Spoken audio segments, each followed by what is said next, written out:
परम प्रेमाशीष ठाकुर परम राध्य जगजनी वर्मा परम पूज्यपाद श्री श्री बरदा परम पूज्यपाद आचार्य दिवस चरणे कोटि कोटि प्रणाम। उपस्थित ऋत्विक दादा এবং আমার শ্রদ্ধাগণ মা ও ভাইয়েরা বোনেরা যথাস্থানীরা আনন্দিত জয় গুরু। হ্যাঁ, শ্রদ্ধেয় অশোক দা আমাকে দুদিন আগে ফোন করেছিলেন যে তুমি সত্যানুসরণ আমাদের পাঠ করো, তো ঠাকুরের সম্বন্ধে তুমি একটু আলোচনা করো। তো আমি বললাম ঠিক আছে দাদা, আমার তো সেরকম আলোচনা তো আমি সভাতে আর করি না, তো ঠাকুরের যেটা আমার অভিজ্ঞতা ঠাকুরকে ধরে তারই আমি কিছু কথা বলবো। 15 মিনিট সময়। কথা হচ্ছে আমি কলেজে পড়ার সময়, সনটা ছিল 1986 নভেম্বর।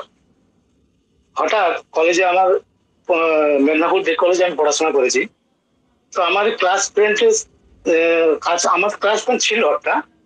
তো হঠাৎ দেখছি আমি সাইকেলে করে যাচ্ছিলাম, কলেজ থেকে বেরিয়েছি, হঠাৎ টায়ার পাঞ্চার হলো।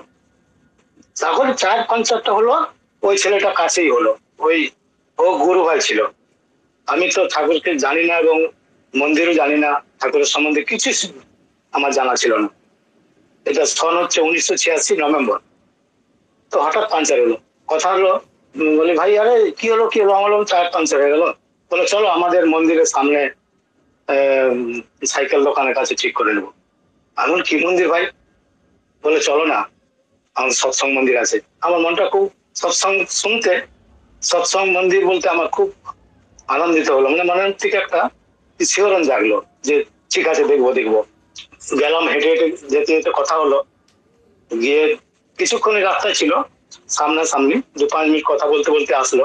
তো আমার ওখানে গেটের সামনে যে দোকানটা, ওখানে দিলাম ওকে যে এটা তুমি পাঞ্চারটা ঠিক করে রাখো।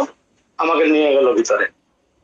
এটা মন্দির সৎসঙ্গ ঠাকুর বাড়ি মেদিনীপুর, দুলালদার বাসার সামনেই ছিল।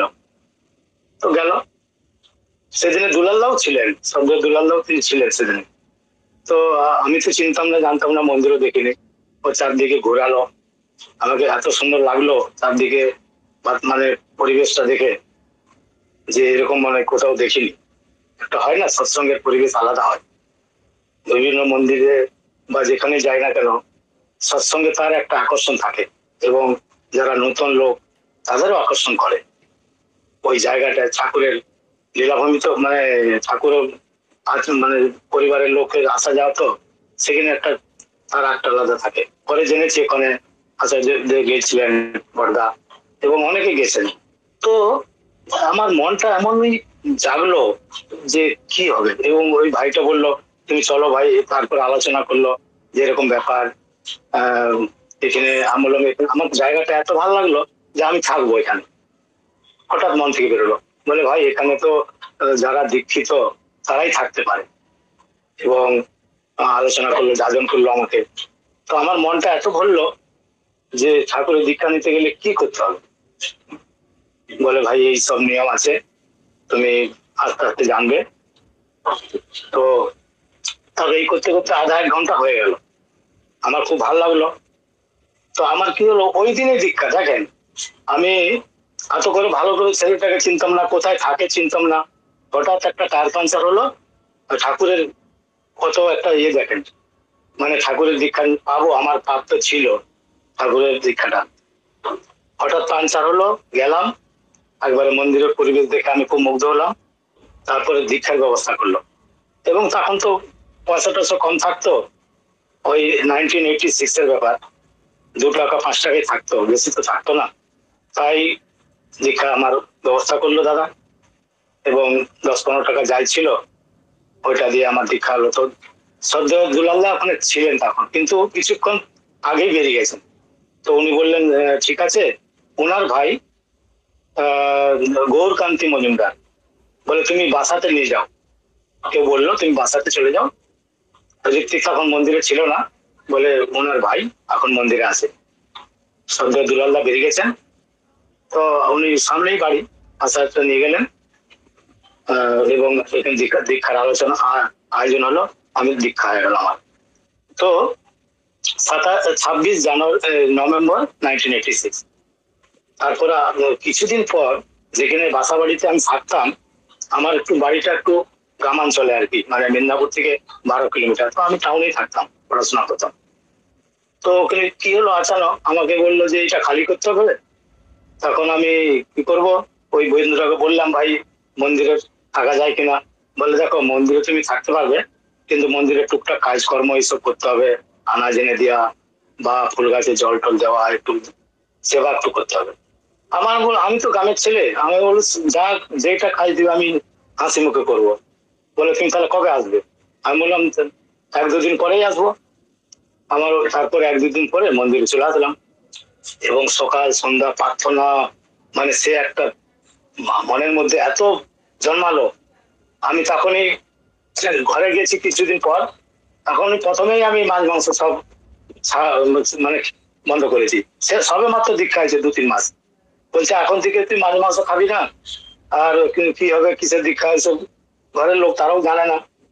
তো আস্তে আস্তে করে আমি বললাম না, আমি খাবো না। তো সপ্তমী তো অনেক পরে, দিল্লিতে এসে 88 দিল্লিতে এসে গেছি, তারপরে হয়েছে এখানে সপ্তমী, দেওঘরে সপ্তমী হয়েছে। তো কথা হচ্ছে, দেখেন এটা একটা আমার দীক্ষার, যে কিভাবে আমি ঠাকুরের সঙ্গে যুক্ত হলাম। এই যে বলে না 84 লক্ষ জন্ম বের করে মনুষ্য জীবন লাভ করা, এবং ডিটেলসে যাচ্ছি না, সময় কম। সমস্ত যে আমরা গাছ জন্তু জানোয়ার হয়ে হয়ে হয়ে আমরা যখন আসলাম, তারপরে মনুষ্য জীবন পেয়ে আমরা পরম পিতার যে আশ্রয়, মানে আশ্রয়ে তার দীক্ষা লাভ করলাম। এটা পরম, মানে আমাদের কর্মজীবন। দেখেন, এই কর্মজীবনটা ছিল বলেই ঠাকুরের সঙ্গে যুক্ত হতে পেরেছি, এবং তাকে, তার যে দয়া, তার যে আশীর্বাদ কিভাবে মানে হয় মানুষের, প্রত্যেকটি আমাদের যারা ঠাকুরকে নিয়ে চলছেন, তারা প্রত্যেকেই জানেন তাদের জীবনে কি উন্নতি হয়। ঠাকুর প্রথমেই বলেছেন সত্যানুসারে যে অর্থমান যশ ইত্যাদি পাওয়ার আসামে ঠাকুর বানিয়ে মত মানো, ঠাকুর মত বানাও, তোমার ঠাকুরত্ব জাগলে না জাগলে পর কেন্দ্র নয়, ফাঁকে দিলেই পেতে হবে, তা ফাঁকি দিলেই ফাঁকি পেতে হবে। মানে কথা হচ্ছে যে, কিন্তু এই 3টে জিনিসই মানুষ অর্জন করতে পারে ঠাকুরকে ধরা চলে। ঠাকুর মানা করেছেন, কিন্তু অটোমেটিক এটা আমার জীবনে দেখেছি। হ্যাঁ, মানে এটা 100% হয়ে যাবে। অর্থ হবে, যশ হবে, মান হবে, সম্মানের সবই হবে, কিন্তু এটার মধ্যে নেশাটা থাকা চাইবে না। ঠাকুরের যে আহ, নিয়ম, ঠাকুর যে বলেছেন, ঠাকুরের যেসব আমাদের নাম ধ্যান করা, নামে ঠাকুরের বিভিন্ন গ্রন্থ থেকে দেখেছি যে নাম ঠাকুরের উপর খুব, নামের উপর খুব জোর দিয়েছেন। মানে নামও মনে হয়ে থাকো, নামের গতি বাড়াতে হবে। নাম বীজ মন্ত্র এত স্পিডে করতে হবে, তার স্পিড। যেমন আমরা সাইকেল সবাই লাগবে, সবাই সাইকেল চালিয়েছি, কিন্তু অনেক হয় না, সাইকেল ছেড়ে যাওয়ার পর আমরা প্যাডেল বন্ধ করে দিই। তার মানে কি, সাইকেল এত স্পিডে থাকে, দৌড়তে থাকে, মানে যে তার স্পিড থাকে, সেই নামের একটা স্পিড থাকে। আপনি ধরেন কোনো সময় নাম ভুলে গেছেন, কিন্তু যদি আপনার রেসটা থাকে, খুব স্পিডে নাম ধ্যান করেন, নাম করেন, তো ওই নাম করলেও আপনার কিন্তু মনের থেকে সেটা চলতে থাকবে, এবং ঘুমন্ত অবস্থাও হওয়া যায় সেটা, যে আপনার ঘুমেও নাম হচ্ছে।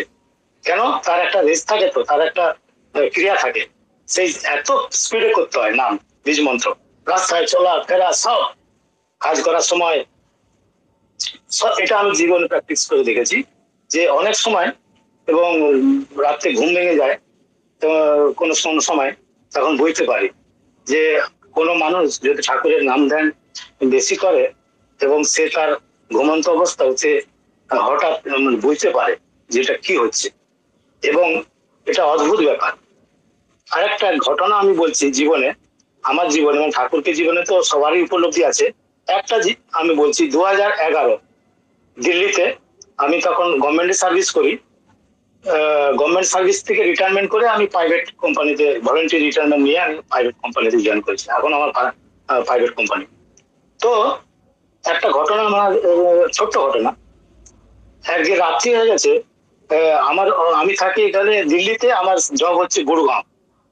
তো একদিন রাত্রি হয়ে গেছে, এবং তখন মেট্রোটাও চলেনি, সেরকম অবস্থায় আমি ক্যাব এরকম অন্ধকার হয়ে গেছে, ডিউটিতে দেরি ছিল, অন্ধকার হয়ে গেছে। তো বলছে আমি যেখানে থাকি মেরলি, কুতুব মিনারের কাছাকাছি, মেরলি মেরলি মেরলি করে একটা ক্যাব আসলো, 4-5 জন প্যাসেঞ্জার ভিতরে দেখতে পাচ্ছি। তো আমার কি মনে হলো, তাহলে প্যাসেঞ্জার আছে, তাহলে চলে যাব। এখন রাত, অনেক রাত হবে, 10:30 বাজে। হঠাৎ দেখি তাদের তারা আমাকে ভিতরে করে নিল, দুজন এদিকে ছিল, মাঝে করে নিল ট্যাক্সিতে। তারপরে মানে কি করব, একজনের কাছে চাকু ছিল এবং পিস্তলও ছিল। আমার একটা পেটে রাখলো চাকু, আর পিছনের দিকে একটা ছেলে পিস্তলটা বের করে রেখেছে। অদ্ভুত ব্যাপার। আমি ঠাকুরের নাম ধ্যান করছি, নাম ধ্যান করছি, মানে বললো ভাই তোমার কাছে কি আছে, সব নিল ব্যাগ। আমি সেদিন ল্যাপটপ তো অফিসে ছেড়ে দিয়ে আসলাম। দেখেন ঠাকুরের কি, মানে ঠাকুর যাকে বাঁচান না। এবং তার আগের দিন ঘটনাটা দেখেন, 2.5 লক্ষ চেক আমি দিয়েছিলাম, একদিন মাত্র মধ্যে টাকাটা বেরিয়ে গেছে। আমার কাছে এটিএমও ছিল, এটিএম কার্ড। তো আমি ভাবছি ওই টাকাটা মনে হয় আমার যাবে। ও এটিএম বের করে নিল, আমাকে বলছে যে তুমি যদি পিন নম্বর না দাও, তোমার সঙ্গে সঙ্গে এই বন্দুক চলবে, নাহলে মানে চাকু তো ছিলই, বন্দুকও ছিল, মানে ছোট ছোট পিস্তল এনে দিল, যেগুলো কাটছে না কি বলে, যে ছোট পিস্তল। আমি বললাম গেলাম, আমি মনে হয় ঠাকুরের নাম দেন, ভিতরে ভিতরে চলছে, কিন্তু সাহসটা পাচ্ছি বিরাট। মানে ভিতর থেকে একটা হয় না যে, মানে খুব শক্তি পেয়েছি।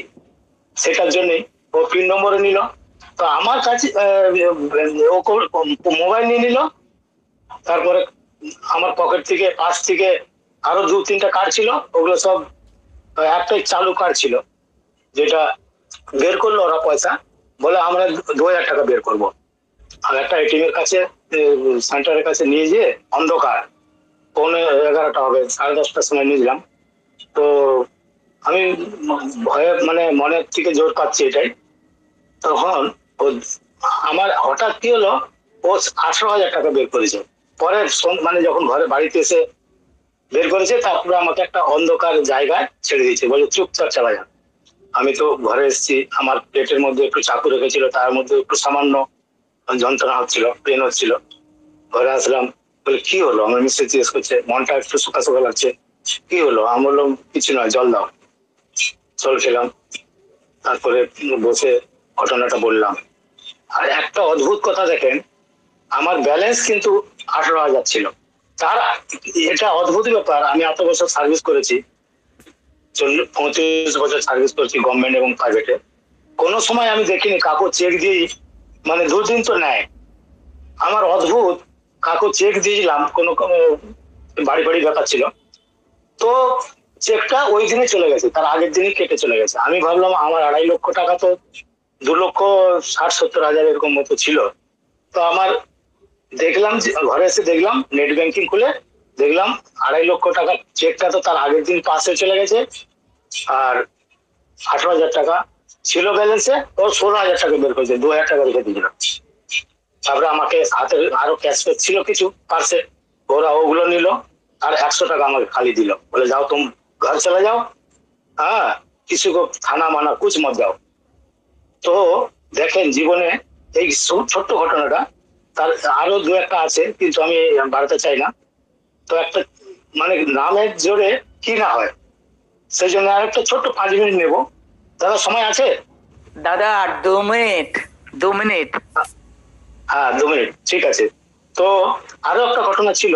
তো কথা হচ্ছে যে, এই যে নামের জন্য যেটা বলছিলাম, যে নাম করলে এবং চলাফেরায় মন্ত্র সাধন, কুষাণ সে মশাধন চলাচলের জপ না, তো চলতে ফিরতে নাম করলে যে তার কত শক্তি, এবং ঠাকুর যে আমাদের সঙ্গে থাকেন, হ্যাঁ, এটা 100%।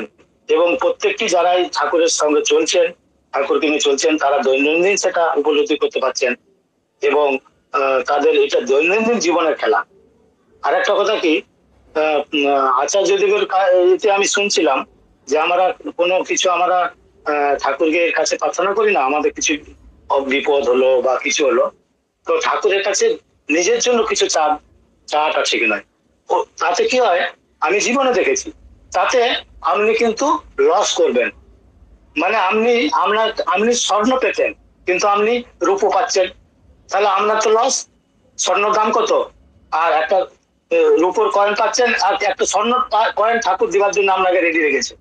কিন্তু আমরা চেয়ে বসেছি, আমাদের মনের কি বলে এটাকে, মনের নেই, মানে ধৈর্য নেই, ধৈর্য। সেই জন্য আমরা ঠাকুরের কাছে একদম গিয়ে, ঠাকুর আমার এই কাজটা করে দেবো। ঠাকুর চাকরি দিচ্ছে, ঠাকুর বিরাট চাকরি আপনার জন্য রেডি করে রেখেছে, কিন্তু আমি তো একটা ক্লারিক্যাল জবের জন্য ঠাকুরের কাছে নিবেদন করছি। হয়তো আইএস অফিসারও বানতে পারে ও, যে ছেলেটা ক্লারিক্যাল জবের জন্য ঠাকুরের কাছে নিবেদন করছে। তো আমাদের ঠাকুরের কাছে নিবেদন করার দরকার নেই।